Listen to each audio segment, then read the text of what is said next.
tardes a todos de nuevo y bienvenidos a este segundo módulo o este segundo masterclass sobre riesgos líquidos. Hoy quisiera referirme a el contexto, el marco, el ambiente, la realidad en que los riesgos líquidos se desenvuelven, cómo llegamos aquí y por qué estamos de alguna manera inmersos en un mundo que hemos dejado de entender. Visto así, quería mostrar una lámina simplemente para que recordáramos un poco cómo llegamos a este punto. Y lo dije en la sesión anterior. Yo les había explicado que los riesgos líquidos se forman en un ciclo como de resonancia entre la incomprensión del mundo en el que vivimos y la complejidad de este mismo mundo. A partir de incomprensión y complejidad, que son dos procesos que se dan dentro de la sociedad, lo que se genera es una gran incertidumbre y en esta incertidumbre todo se hace impredecible. La impredecibilidad o impredictibilidad de lo que viene genera aún más incomprensión y más complejidad, y el ciclo se sigue realimentando de manera que cada vez nos pone más lejos de la conciencia y la comprensión del entorno en el que estamos viviendo. Yo quisiera hoy hablar un poco de ese entorno, un poco por qué hemos llegado donde hemos llegado. Hoy voy a dedicarle un tiempo a explicar un poco estos conceptos de complejidad e incertidumbre, porque me parece que son clave para entender esta dinámica de los riesgos líquidos. Entonces, visto así, quisiera comenzar por definir un poco en qué entorno estamos, ¿no? A partir de la primera década del siglo XXI, en los primeros 10 años del siglo XXI, el mundo entró en un proceso que algunos definen como la cuarta revolución industrial o el cuarto gran proceso de revolución tecnológica del mundo. Este proceso ha estado signado, marcado por dos elementos clave. El primero es la posibilidad de conectarnos y de interconectarnos globalmente de manera horizontal.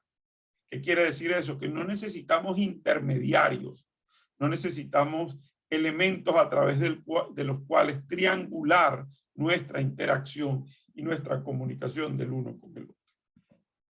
El Internet es la demostración de esto.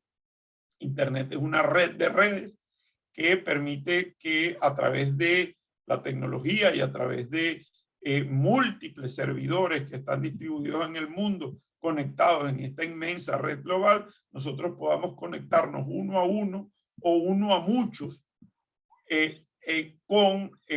con quien prácticamente esté conectado del otro lado. Este proceso de revolución nos ha llevado inclusive más allá, porque hoy en día no nos conectamos solo con personas, sino que ahora, en esto que se ha llamado el Internet de las cosas, nos conectamos con objetos.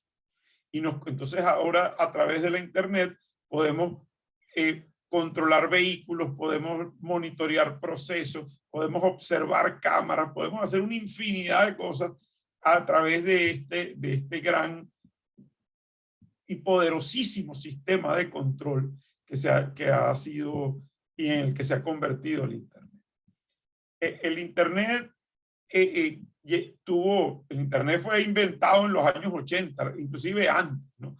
Pero empezó a cobrar fuerza realmente a partir de los años 90, cuando se popularizó el protocolo IP, que es a partir del cual se crean estas direcciones que le dan localización virtual a cada uno de esos servidores y por ende a cada una de las personas o equipos que están conectados en ese sistema. Pero lo que le puso, digamos, la guinda a la torta y lo que nos metió en una dinámica de la complejidad fue la posibilidad de llevar el Internet a nuestras manos. es esta capacidad de, a través de un teléfono que se llamó inteligente, de controlar el mundo a través de nuestras manos. ¿Esto qué quiere decir? Que ahora tenemos en nuestras manos un teléfono poderosísimo, más poderoso de lo que nunca antes fue equipo electrónico alguno, y más de consumo popular y de consumo masivo de lo que hoy en día es un teléfono que puede conectarse a la internet. De hecho, lo que hoy en día tiene valor, fíjense que los teléfonos hoy ya ni siquiera sirven para hablar, y si hablamos la mayoría de las veces a través de dispositivos que están conectados a la internet. Es decir, hablamos a través de Zoom, a través de WhatsApp o a través de otros medios de telefonía, y prácticamente hemos dejado esa telefonía tradicional de lado, porque ahora mandamos datos, voz, textos, documentos, videos y cualquier cantidad de cosas a través del internet. Esto metió al mundo en una dinámica de hiperconectividad tremendamente grande, y además facilitó un proceso que ya venía fluyendo desde hacía un tiempo atrás, que era el proceso de globalización. A través de las posibilidades de conectividad, el mundo se hizo más pequeño. Y al hacerse más pequeño, empezamos a estar más cerca, aunque no necesariamente más cerca desde el punto de vista físico, es decir, en presencias personales, en sitios unos con otros, pero sí más cerca a través de la habilitación que la tecnología estaba logrando. Y así como la tecnología pudo acercarnos a las personas, bueno, acercó a las posibilidades de hacer negocios, acercó las posibilidades de intercambiar conocimiento, acercó las posibilidades de reinventar el mundo de una manera ahora virtual, y este fenómeno, este proceso de la globalización habilitada por este proceso ultra tecnológico de la hiperconectividad, nos ha hecho a muchos ciudadanos que hoy en día llamamos globales, porque estamos inmersos en este proceso. Sin embargo, se nos ha vendido la idea de que este proceso acelerado, además es un proceso acelerado, porque cada vez ocurre a mayor velocidad, se nos ha vendido la idea de que este proceso acelerado de hiperconectividad, de globalización acelerada, no tiene riesgos. Y se nos ha vendido la idea de que estamos en un nuevo mundo, en una nueva dimensión, o en un metaverso, como se ha llamado y como lo llama ahora la gente de Facebook, en el cual vivimos a la libre, en el cual tenemos cualquier posibilidad de ser lo que queramos ser. Y bueno, y que es un mundo nuevo, un mundo por descubrir, y es un mundo en el cual prácticamente las restricciones, las amenazas del mundo físico tienden a desaparecer. Pues bueno, nada más lejos que eso, y ustedes lo saben. Este mundo de la hiperconectividad también ha hiperconectado a las amenazas. Y las ha conectado de múltiples maneras. Y ha hecho muchísimo más complejo la manera de comprender la naturaleza de las amenazas. Hoy las amenazas tienen, digamos, unas 3 características que las definen, ¿no? La primera, y todas habilitadas en este gran mundo de la hiperconectividad, de la globalización y de la aceleración. La primera de estas características es la anonimidad o el anonimato. Las amenazas hoy en día son anónimas. Es decir, esta nueva dimensión del mundo donde vivimos a través de las redes permite que las amenazas se escondan detrás de prácticamente cualquier identidad. Uno puede crear infinitas identidades en la red, y puedes crear infinitos avatares en la red, y puede ser muchas personas de muchos sexos además, porque ya además hemos llevado estas posibilidades de multiplicación del mundo virtual a la realidad. Entonces hoy en día la gente vive bajo los conceptos de que no basta con ser femenino y masculino, sino que ahora hay una gama inmensa de sexos. pero también hay una gama inmensa de posibilidades, por ejemplo, de diversión, de entretenimiento. Vean Netflix y todo lo que se parece a Netflix hoy en día. Antes, donde había un canal o dos canales, ahora hay infinitos canales.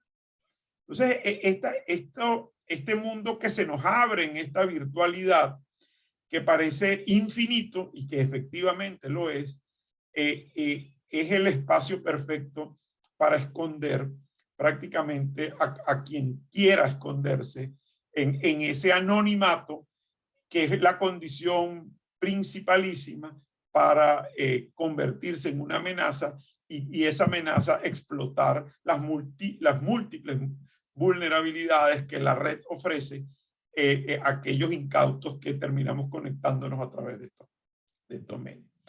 Como se nos ha vendido la idea de que la red no es peligrosa y al mismo tiempo esa misma red ofrece la posibilidad de hacerse anónimo a una gran cantidad de personas o de inclusive ni siquiera de personas, sino de cualquier cosa. Pueden ser inclusive servidores, computadores que exploten nuestras posibilidades.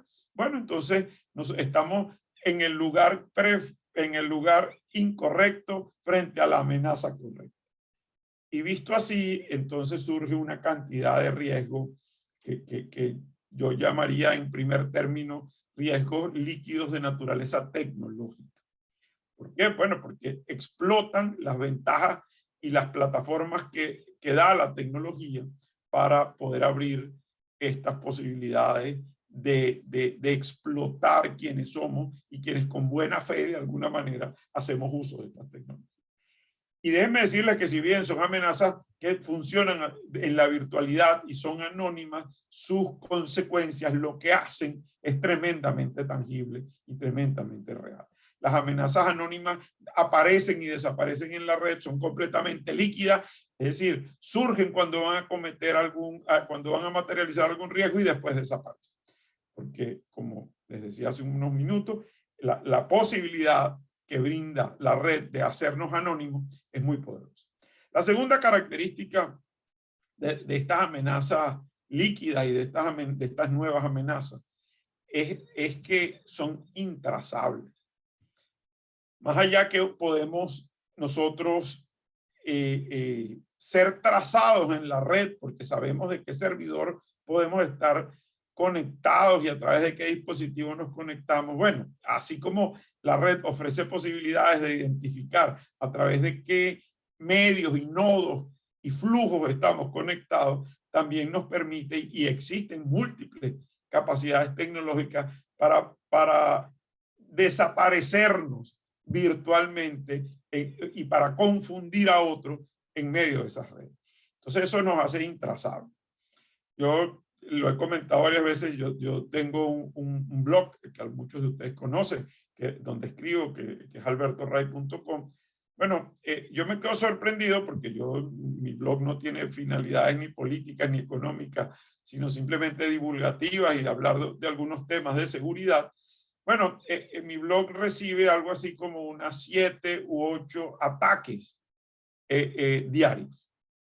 Es decir, gente que está buscando explotar debilidades de lo que yo publico para ver si puede, ya sea sabotear lo que yo estoy haciendo o aprovechar el público que lee lo que yo escribo para publicar otras cosas. Afortunadamente existen mecanismos, dispositivos, software y programas para detenerlo, pero si eso no existiera, imagínense, sería prácticamente imposible hacer alguna actividad efectiva a través de las redes, porque hay gente permanentemente atacando lo que otros hacen. Cuando reviso de dónde provienen estas amenazas, bueno, veo que todas están conectadas en múltiples. Trato de hacer seguimiento de dónde vienen. Bueno, vienen de Vietnam, de China, de los Estados Unidos, de Alemania, de Israel, de Bulgaria, de Rumania, de Ucrania, de múltiples. Al final uno no sabe quién está detrás de eso, pero bueno, ahí están y son reales. A pesar de que no las podamos ver, a pesar de que no sean tangibles para nada, generan unos efectos tremendamente dañinos en lo que hemos tratado de hacer, cuales sean nuestra actividad. Si ese es mi blog, que es prácticamente inocuo, imagínense lo que puede ocurrir con un banco Imagínense lo que puede ocurrir con una organización de cualquier estado. Imagínense lo que ocurre con las bases, con las grandes bases de datos de, por ejemplo, identidad de los países, etcétera, que están sometidas a este tipo de cosas. Recientemente, Costa Rica recibió un ataque masivo a las bases de datos de su sistema de administración gubernamental y fueron secuestradas las bases de datos a través de uno de estos malwares que se llama ransomware, y a través de un ransomware el sistema pudo, bueno, tomar control de las bases de datos de identidad de Costa Rica. No, al final uno no sabe cómo se resuelven este tipo de cosas, pero la mayoría de las veces se resuelven pagando a través de mecanismos también anónimos, muchas veces usando criptomonedas. Los mismos gobiernos y múltiples organizaciones privadas también tienen que terminar pagando a quienes secuestran sus bases de datos. Eso como un ejemplo clarísimo de los riesgos líquidos de naturaleza tecnológica. Pero ojalá se quedaran ahí. Cuando uno empieza a profundizar en este tipo de cosas, se da cuenta que en este gran entorno, donde ya se funde lo virtual con lo real, hay una tendencia, y es una tendencia de disolución de los espacios físicos. ¿Y esto qué quiere decir? Bueno, así como en las redes no hay espacio físico y podemos estar simultáneamente en múltiples puntos, porque ustedes están en múltiples lugares del mundo y pueden verme a mí que estoy en un solo punto y viceversa. Bueno, de la misma manera, ese mismo concepto de transgredir, de traspasar, de no detenerse en las fronteras del espacio y el tiempo físico, bueno, ese mismo concepto que está en las redes ha ido fluyendo hacia una visión de globalidad y de globalización a muchos sitios. Y un poco dentro de la misma naturaleza del concepto globalizador está borrar la frontera física. Fíjense, por ejemplo, la Unión Europea. Eso es lo que hace la Unión Europea. La Unión Europea lo que hizo fue hacer una gran confederación de países y las fronteras internas no existen, evidentemente están ahí, pero usted no lo detienen, le piden su pasaporte ni nada, porque bueno, si usted entró por un punto ya se supone que adentro es todo como un espacio donde todo se borró en beneficio de la economía, en beneficio de la migración, en beneficio del empleo, en beneficio de la diversidad y de todos estos conceptos que hoy en día existen, que han también de alguna manera disuelto los conceptos de Estados-nación. Y surge, por ejemplo, la figura del Banco Central Europeo, que es un banco que rige las economías de toda la Unión Europea, que son 20 tantos países, y entonces las monedas locales quedan relegadas.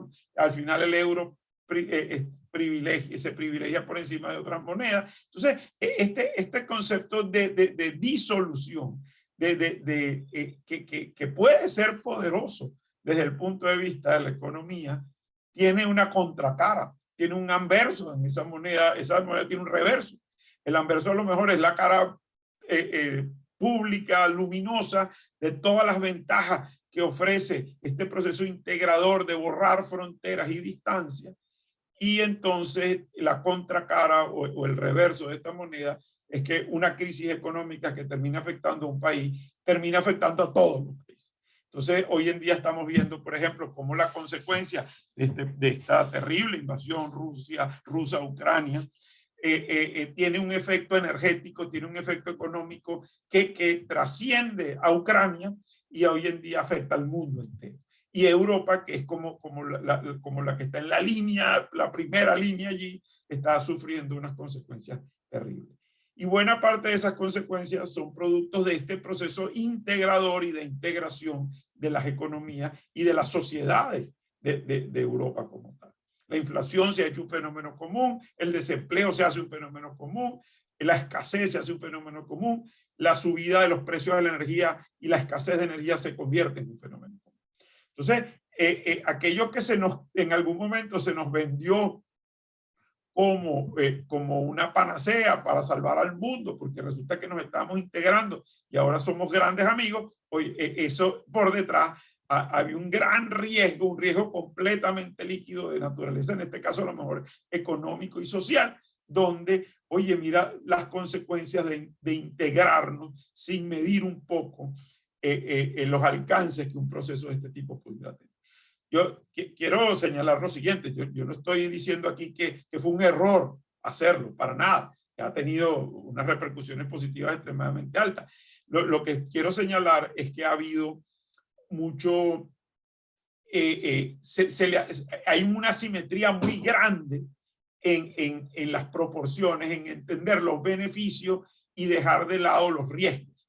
Entonces, solo cuando ocurren eventos que podemos llamar de naturaleza catastrófica o eventos muy raros, cisnes negros, si ustedes lo quieren llamar así, entonces nos damos cuenta que estamos que estamos desnudos frente a un mar que subió o que bajó es como la historia de cuando baja la marea, es que nos terminamos dando cuenta quién está desnudo en el mar, ¿no? Y bueno, muchos de estos países, de alguna manera tremendamente frágiles, han terminado desnudos frente al mar. Entonces, frente al resto del mundo. Entonces, eso por mencionar una visión de todo esto.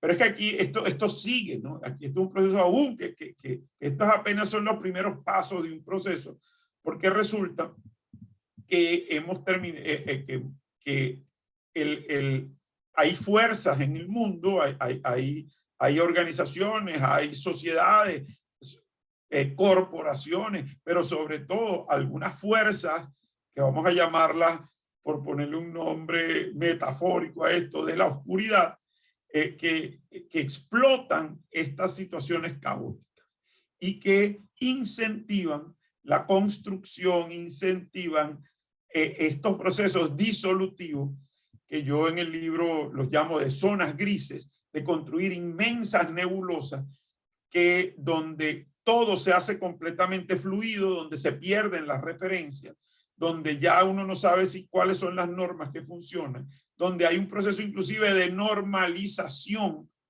hay un proceso de normalización de aquello que hasta hace poco no era normal, es decir, de algunos delitos, por ejemplo. Recientemente leí una noticia que me sorprendió.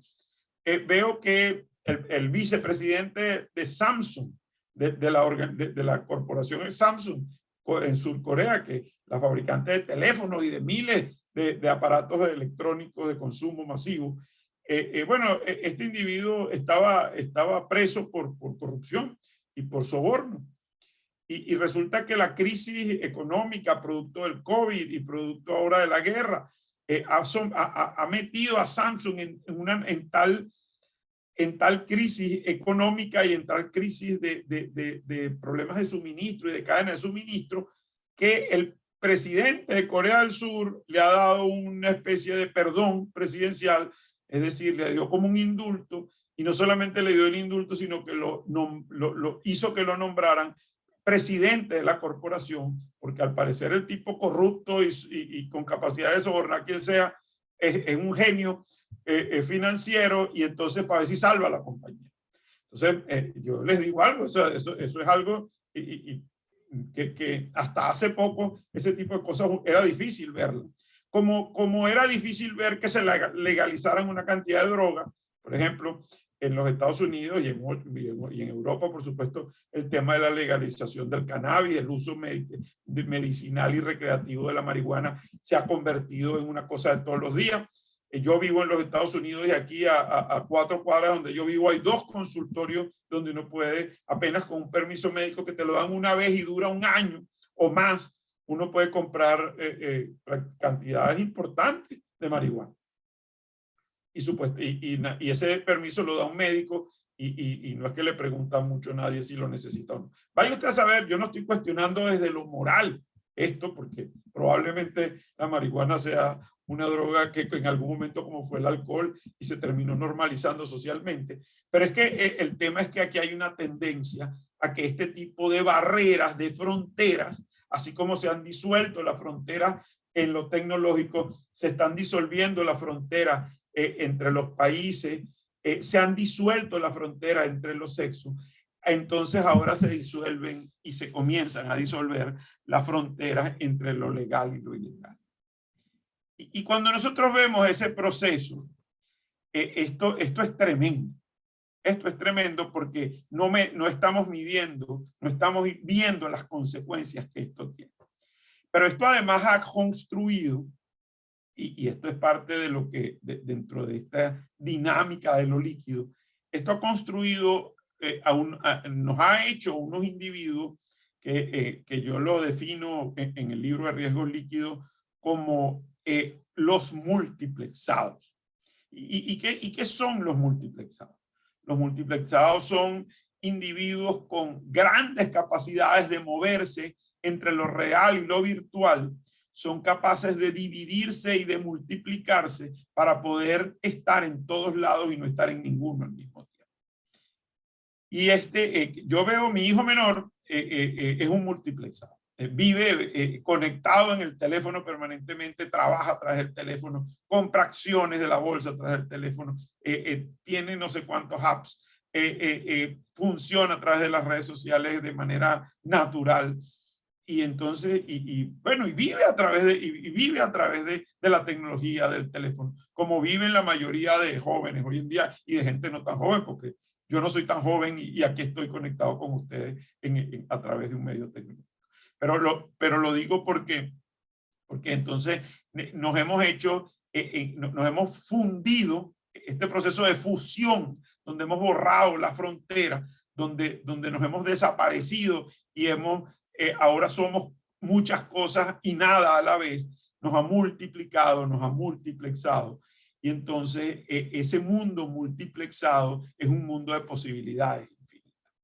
Pero así como es un mundo de posibilidades infinitas, de canales de televisión infinitos, de profesiones infinitas, de apps infinitos, también es de riesgos infinitos.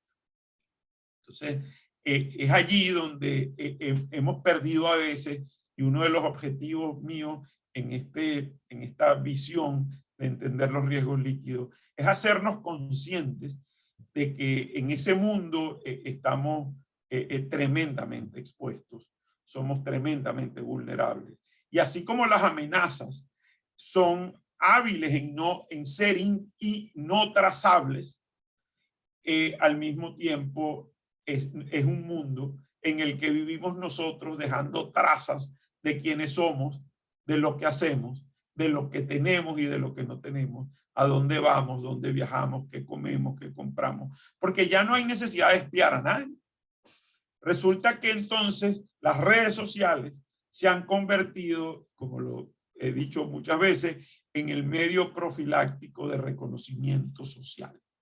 Es decir, si nosotros no ponemos en Instagram lo que estamos comiendo y si no nos tomamos una foto del traje baño que estamos usando o del sitio donde estamos pasando vacaciones o de la conversación que tuve con alguien, entonces no sentimos que estamos viviendo en el mundo, en este mundo.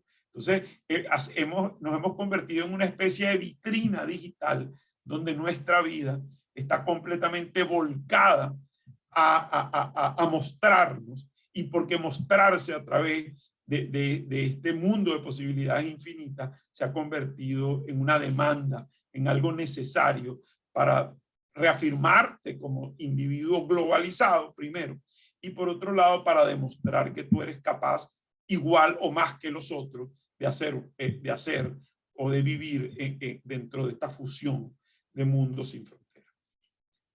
Esa es esta realidad, pero eso es una realidad que como todos ustedes saben, es una realidad que pareciera que esconde, es una realidad que pareciera que esconde al mundo de alguna manera. Todo el mundo quiere mostrar su mejor parte de sí y entonces por detrás queda un mundo oscuro, el mundo, digamos, de las realidades que están dentro de los closets, donde a veces no queremos, y que no queremos, es un proceso hasta de negación de la propia humanidad de la gente, en algunos casos, cuando este tipo de cosas no las entendemos correctamente. Visto así, les comentaba, y hay gente y hay organizaciones y hay tendencias para explotar esta gran complejidad en la que estamos viviendo. Porque este es un mundo que se ha hecho tremendamente complejo.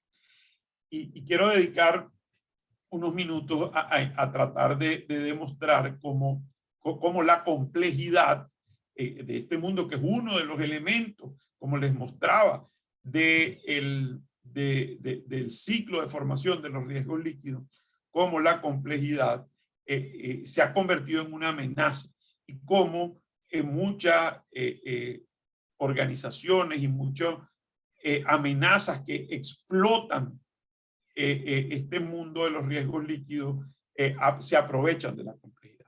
Y creo que hoy en día para poder trabajar en seguridad y para poder entender y para ser conscientes de estos riesgos, tenemos que ser conscientes de qué es lo complejo, de cómo funciona la complejidad y cómo la complejidad se ha convertido en un pivote, en un eje para hacer resonar estas grandes estructuras de los riesgos líquidos.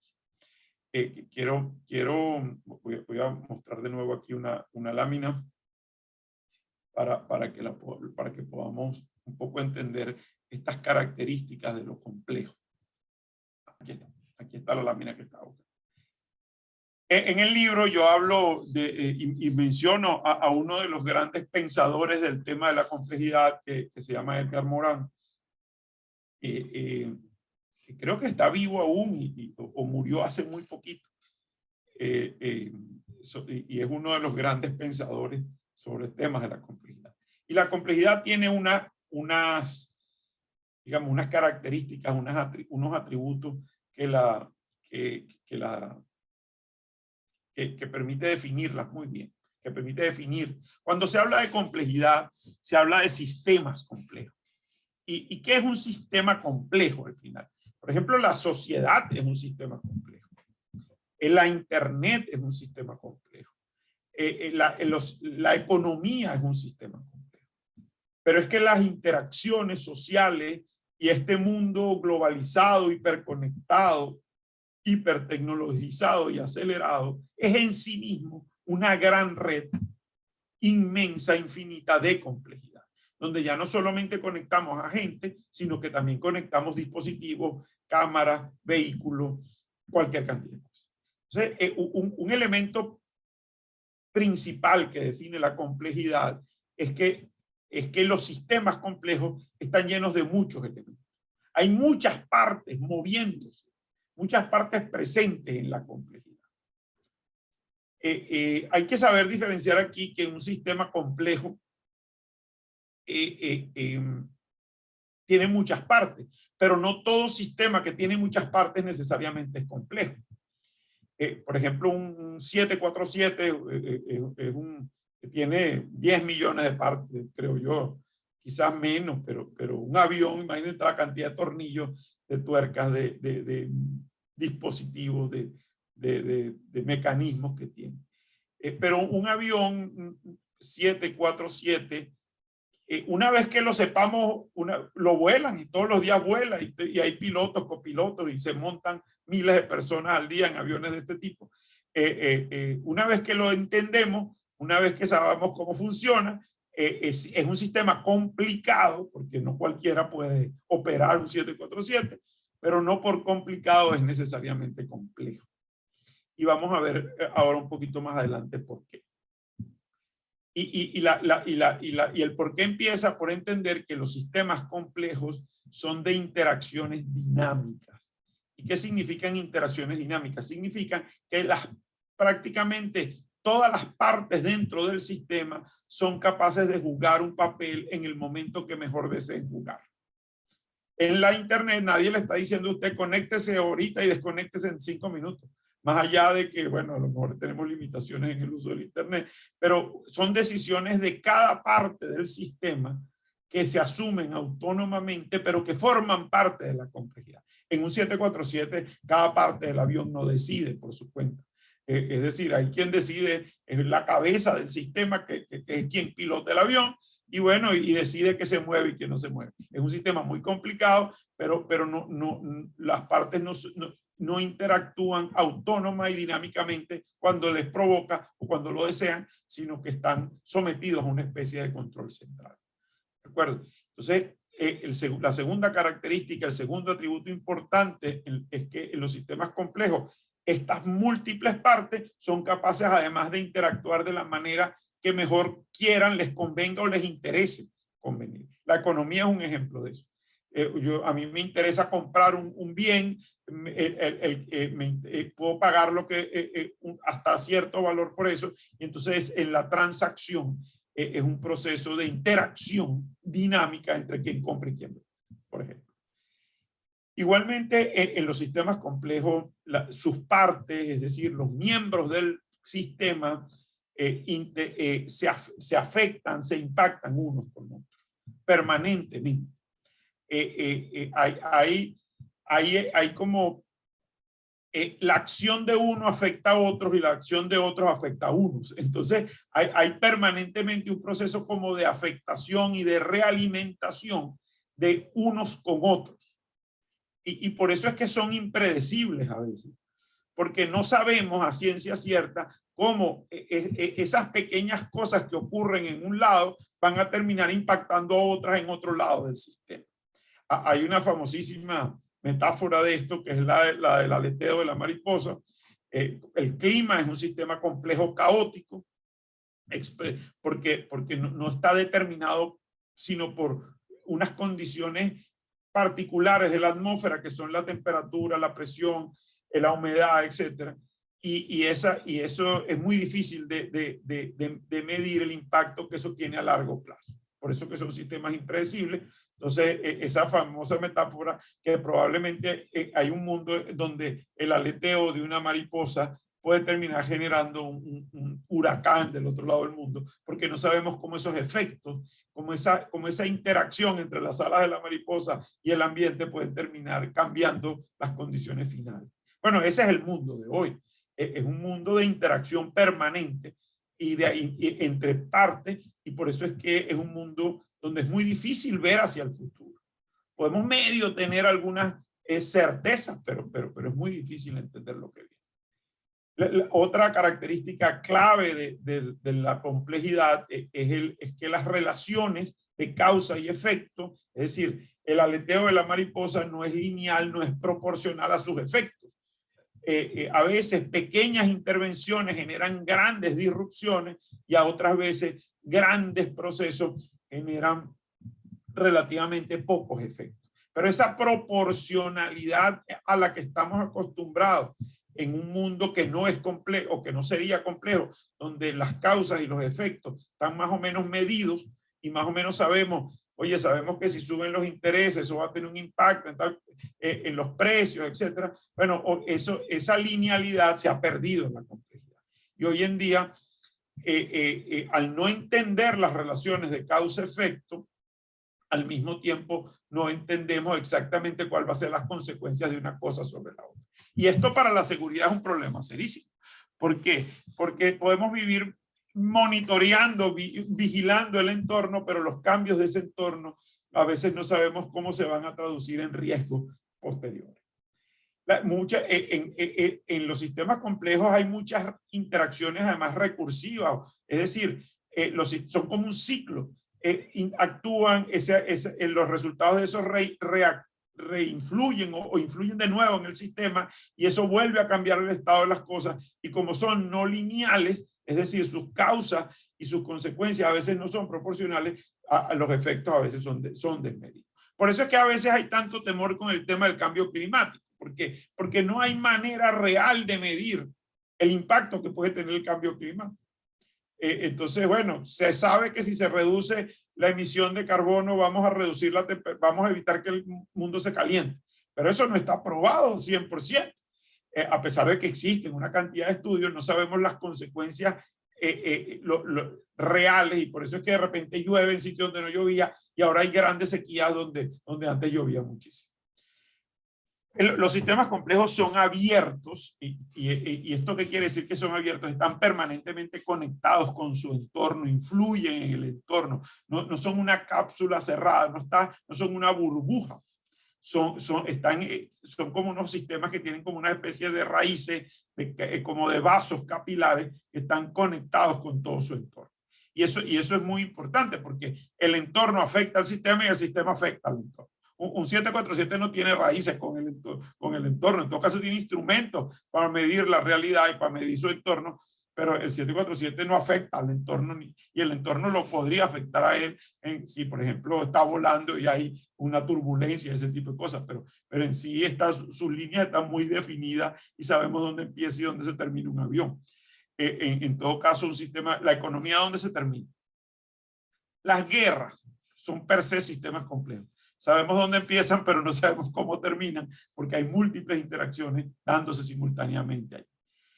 Esto hace que los sistemas complejos nunca estén equilibrados. Es decir, porque el símbolo, cuando los sistemas se equilibran, se estabilizan y empiezan a hacerse predecibles. Los sistemas complejos son cada vez menos predecibles porque cada vez están más desequilibrados o tienden a estar desequilibrados, y los sistemas, cuando se desequilibran, hacen que haya más presión de un lado y menos presión de otro, y esto hace que fluyan fuerza, energía entre un sitio y otro. Están en permanente movimiento. Ustedes, yo no sé si han visto esos modelos que son como dentro de una especie de cápsula de vidrio, hay como un agua o un líquido y genera como una ola, como una turbulencia, y esa turbulencia choca contra una de las paredes de la cápsula de vidrio y se devuelve y se genera un efecto de rebote. Bueno, esa dinámica permanente, así son los sistemas complejos. Es muy difícil predecir en qué momento va a dejar de chocar o va a chocar una ola de un lado con el otro, porque como todas las partes están actuando más o menos en simultáneo, en general uno lo que ve es un gran movimiento en una dirección o en otra. Los sistemas complejos tienen una historia, es decir, no ocurren de la nada, las cosas se van como construyendo, y quizás la historia es uno de los indicadores que nos podría dar ciertas luces en relación a que sean predecibles. Y no es que la historia se repite, porque en los sistemas complejos las historias no se repiten necesariamente, podrían repetirse, pero sí podemos definir sus condiciones iniciales. Cuando uno estudia sistemas complejos y cuando uno hace un análisis de entorno, sobre todo para la seguridad, frente a una realidad compleja, la que estamos viviendo, que genera riesgos complejos, y los riesgos complejos son necesariamente, son líquidos completamente. Entonces, uno lo que sí puede estudiar es las condiciones iniciales o los puntos de partida o los puntos de inicio de un sistema. Es decir, como una especie de fotografía del momento de dónde estamos partiendo hoy. Y a partir de la información de hoy, pudiéramos entonces hacer un análisis y sacar algunas conclusiones de cómo se podría comportar el sistema en el futuro bajo ciertas condiciones que pudiéramos más o menos simular para ver qué va a pasar. Y es así como se simula el clima, por ejemplo. O sea, el clima, ¿cómo se pronostica el clima? Que es un sistema complejo. Bueno, sabemos cuáles son las condiciones hoy, esas condiciones las montamos en un sistema que calcula cómo se puede comportar esto de varias maneras y nos da una aproximación, un pronóstico. A la seguridad le pasa exactamente lo mismo frente a la realidad compleja y frente a los riesgos complejos, a los riesgos líquidos, que nosotros podemos simplemente simular y generar unos escenarios, unos posibles rutas por donde el futuro va a transitar. Pero eso no está escrito en piedra. Eso puede cambiar en cualquier momento. ¿Por qué? Porque al final todas estas partes están interactuando y se afectan de tal manera que es muy difícil calcular en dónde va a terminar una cosa u otra. Y la última característica, aunque hay otras, pero digamos, estas son como las más relevantes, una última característica de los sistemas complejos es que no tienen que ponerse de acuerdo para actuar. Es decir, usted no tiene que ponerse de acuerdo con el otro para comprar dólares o para vender su vehículo. En la economía todo el mundo actúa en función de sus intereses. Pero cada quien actúa con su propia información. A veces las grandes informaciones hacen que haya grandes movimientos, pero usted no necesita para tomar una decisión y que todo el sistema se ponga de acuerdo, porque precisamente de ahí parte la complejidad de todo esto. Cada quien toma decisiones en función de su conocimiento, intereses, información local. Visto así, los sistemas complejos son la complejidad, es parte, cuando uno ve entonces incomprensión del mundo actual, por un lado, y por otro lado, el mundo en este proceso de hiperconectividad global y globalización acelerada, bueno, junto a la complejidad, entonces empezamos a entender cómo estamos metidos en un proceso que lo que genera es una incertidumbre inmensa. Con esto quisiera cerrar la clase de hoy, que trato de que no sea más de una hora, y es que al final la consecuencia de la incomprensión de esta realidad en medio de la complejidad en la que estamos viviendo es la generación de una gran incertidumbre. Y la incertidumbre es, como lo he dicho en el pasado, la incertidumbre es lo opuesto, es el antónimo de las certezas. Y las certezas es el sinónimo de la seguridad. Es decir, la incertidumbre al final es lo opuesto, es lo antagónico a la vida segura. A mayor incertidumbre, menor seguridad. Entonces, por eso es que esto es un gran desafío para la seguridad, porque estamos metidos en un mundo de grandes incertidumbres. Y la incertidumbre es la guía al final de todo lo opuesto a lo que es ser seguro. Cuando yo doy certezas, estoy dando seguridad. Visto así, la incertidumbre entonces se convierte en una amenaza tremenda, una amenaza que no podemos controlar. Porque cuando yo hablo de mitigar los riesgos líquidos, por eso que son difíciles de mitigar, por no decir imposibles. ¿Cómo controlamos la globalización del mundo? ¿Cómo detenemos el proceso de complejización del mundo? No hay manera. Y su consecuencia inmediata, que es la generación de incertidumbre. No hay manera. Entonces, ¿qué es lo que nos corresponde? Bueno, empezar a abordar la seguridad desde una óptica distinta.